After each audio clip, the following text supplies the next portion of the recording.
Japan's Prime Minister Sanae Takaichi says at least 13 people have died after a powerful earthquake struck the southern prefecture of Kumamoto on Kyushu Island. Emergency workers are still searching for people trapped inside a shopping centre which was rocked by the quake and suffered a subsequent explosion. Others are missing at a paper factory in the area after a chimney collapsed. There are likely to be more strong shocks in the coming days. The magnitude 6.8 earthquake hit inland on Kyushu Island at about 4:30 p.m. local time, causing power cuts and damage to buildings. Nick Johnson has this report. As morning breaks over Kumamoto, the search for survivors among the devastation continues. Several people were trapped in this shopping centre following the earthquake and this subsequent explosion, possibly the result of a gas leak. Sam Butcher is a teacher from the UK and lives nearby. It's a very popular spot. Lots of students would go there, and teachers as well. Everyone's probably been there at some point or another. So yeah, it was very busy all day. And yeah, the atmosphere here is very quiet. The streets are very quiet today. Not a lot of people are out. Tens of thousands of homes are still without power, and rescue teams spend the morning sifting through the ruins of this nearby estate. A number of people are also unaccounted for at a paper factory after the chimney collapsed on top of the building. The 6.8 magnitude quake struck inland on Japan's Kyushu Island at about 4:30 local time yesterday afternoon.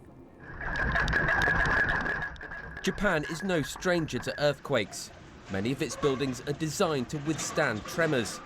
This area's last significant quake was a decade ago and could be a sign of more to come. We also can't discount an even bigger earthquake happening. So 10 years ago, where this region experienced a big earthquake, that big earthquake was preceded the day before by two very large earthquakes. So we can't discount a big one, but in general, we do expect smaller aftershocks to continue for at least the next few days, if not weeks. As Japan waits for news of more survivors, the country also steels itself for the possibility of more quakes in the days ahead.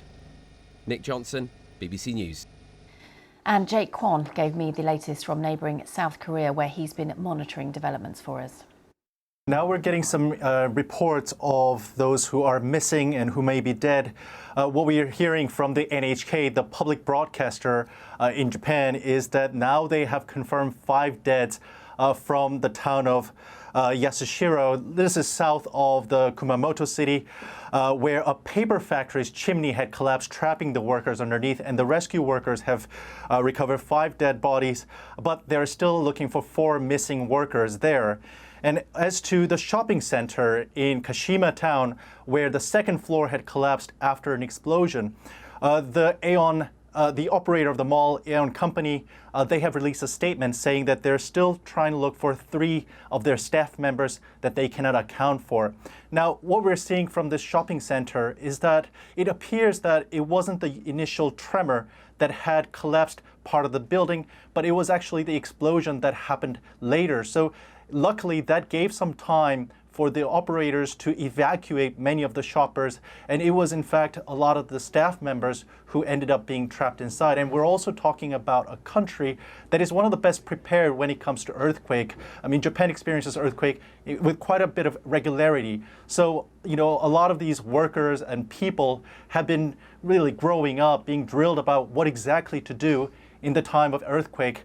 And, you know, the casualty figure that we're seeing is relatively smaller than it was feared earlier. But we're still going through the rescue phase, the assessment phase, and the entire extent of the damage and casualty figure, it is still emerging.